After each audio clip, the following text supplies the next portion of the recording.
আমার বাচ্চা সপ্তাহে ৫ দিন এই নাস্তাটি খেতে চায়। আপনি একবার তৈরি করে দেখতে পারেন।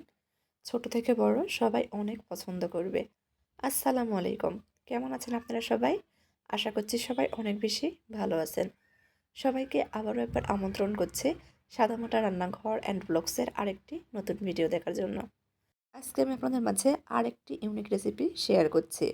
চুলার উপর ফ্রাই প্যান বসে দিয়ে দিয়েছি চায়ের কাপে হাফ কাপ মতো সুজি। চুলার আঁচ লোহিটে করে রেখে অনবরত নেড়েচেড়ে সুজি ভেজে নেব 2 থেকে 3 মিনিট মতো।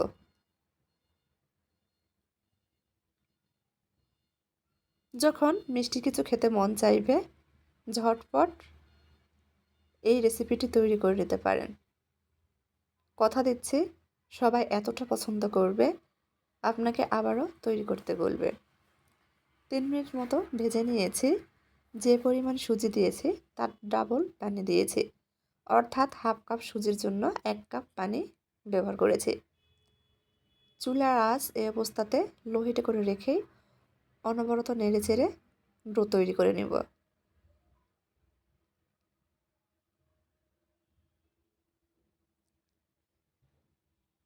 ঘরে থাকা সামান্য কিছু উপকরণে ঝটপট এই রেসিপিটি তৈরি করে পুরো পরিবারকে খুশি করতে পারবেন। ডো তৈরি হয়ে গেছে, একটা বোলের মধ্যে উঠিয়ে নিচ্ছি।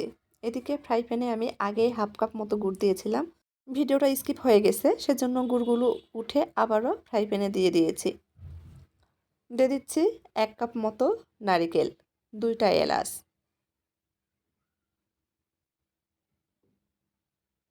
নেড়েচেড়ে মিশিয়ে নিচ্ছি গুড় ভালোভাবে গলে যাওয়া পর্যন্ত। খুন্তি দিয়ে একটু ভেঙে দিচ্ছি।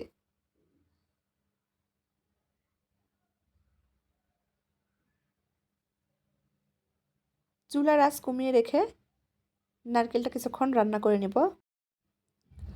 গুড় পুরোপুরি গলে গিয়েছে। 1 মিনিট মতো জাল করে নেব।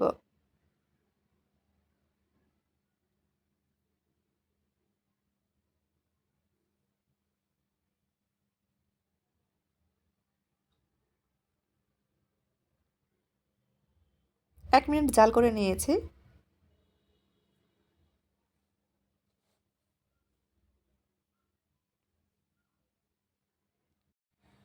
রান্না হয়ে গেছে, উঠিয়ে ঠান্ডা করে নিব।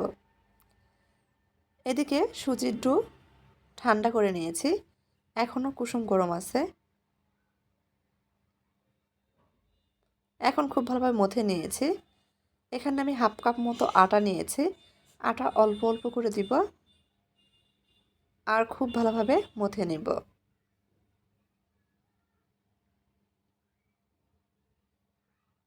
অবশ্যই এখানে আটা বা ময়দাটা ব্যবহার করতে হবে। দিয়ে দিব 1 চামচ মতো ঘি। ঘি দিয়ে আবারও খুব ভালোভাবে ডোটা মথে নেব। ঘি দেওয়ার কারণে ডোটা আর হাতের সঙ্গে লেগে যাবে না। স্মুথ ডো তৈরি করে নিয়েছি।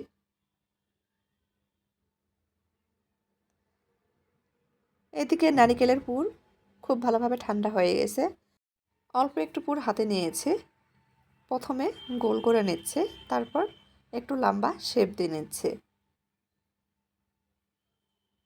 এভাবে সবগুলো তৈরি করে নিয়েছি। এখন সুজির ডো থেকে অল্প একটু ডো হাতে নিয়েছি, গোল শেপ দিয়ে নিয়েছি, একটা বাটির মতো তৈরি করে নেব। মাঝখানে নারকেলের পুর দিয়ে দিচ্ছি। 2 পাশ থেকে চেপে চেপে মুখটা বন্ধ করে দিচ্ছি। তারপর 2 হাতের তালুর সাহায্যে লম্বা শেপ দিয়ে নিচ্ছি। 2 পাশে আঙুল দিয়ে একটু চোখা করে দিচ্ছি, এতে করে দেখতে ভালো লাগবে। আপনারা আপনাদের পছন্দ মতো যে কোনো শেপেই এই নাস্তাগুলো তৈরি করে নিতে পারবেন।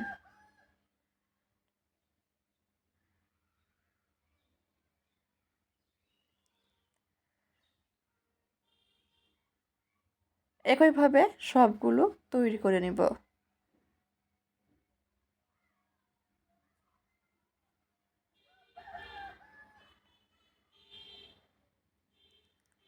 ভিডিওর মধ্যে কথাবার্তায় যদি কোনো ভুল হয়ে থাকে প্লিজ সবাই মানিয়ে নেবেন। ক্ষমা সুন্দর দৃষ্টিতে দেখবেন।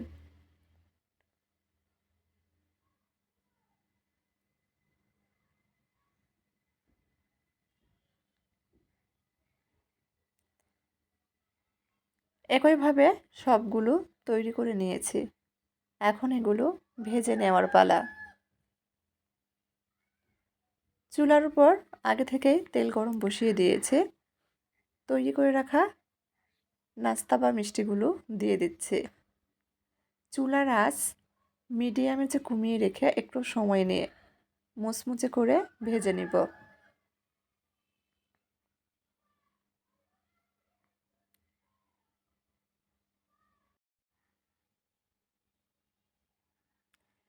এক পাশে হালকা কালার চলে আসলে উল্টিয়ে দিব।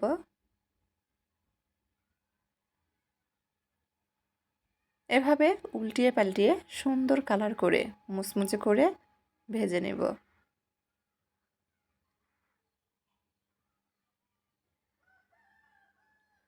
ভাজা হয়ে গেছে, তেল ঝরিয়ে উঠিয়ে নিচ্ছি। একটু ঠান্ডা করে নেব। চাইলে এইভাবে খাওয়া যাবে, তবে এর স্বাদ বাড়ানোর জন্য চুলার উপর আবারও কড়াই বসিয়ে দিয়েছি। দিয়ে দিয়েছি চায়ের কাপে মেপে হাফ কাপ মতো চিনি। যে পরিমাণ চিনি ব্যবহার করেছি তার অর্ধেক পানি দিয়েছি, একটা এলাচ। অনবরত নেড়েচেড়ে মিশিয়ে নিয়েছি। চিনির মধ্যে খুব ভালোভাবে বলক চলে আসছে। এই শিরাটা একটু গাঢ় করে তৈরি করে নেব। দেখেন শিরাটা কিন্তু অনেকটা গাঢ় হয়ে গেছে। ভেজে রাখা নাস্তাগুলো বা মিষ্টিগুলো দিয়ে দিচ্ছি। দেওয়ার সঙ্গে সঙ্গে কিন্তু চিনিটা গায়ে লেগে যাচ্ছে।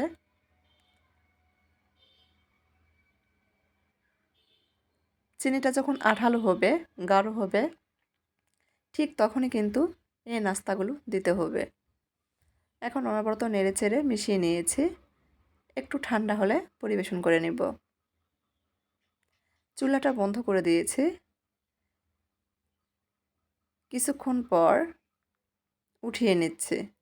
এখনও কিন্তু গরম আছে। ঠান্ডা হলে নাস্তার গায়ের চিনিগুলো কিন্তু আর খুব ভালোভাবে বোঝা যাবে। দেখতেও ভালো লাগবে, খেতেও ভালো লাগবে। এই নাস্তাগুলো এতটাই মজার হয় যে চুলা থেকে নামানো মাত্রই আমার শেষ হয়ে গেছে। আমার মেয়ে বলছে সপ্তাহে 5 দিনে তাকে তৈরি করে দিতে। তো আপনি একবার ঘরে তৈরি করে দেখতে পারেন, ইনশাল্লাহ আবারও তৈরি করার রিকোয়েস্ট আসবে।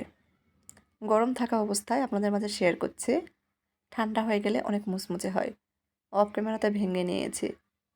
রেসিপিটি ভালো লাগলে প্লিজ সবাই চ্যানেলটি সাবস্ক্রাইব করে পাশেই থাকবেন। আজকের মতো এই পর্যন্তই। সবাই ভালো থাকবেন। আল্লাহ হাফেজ।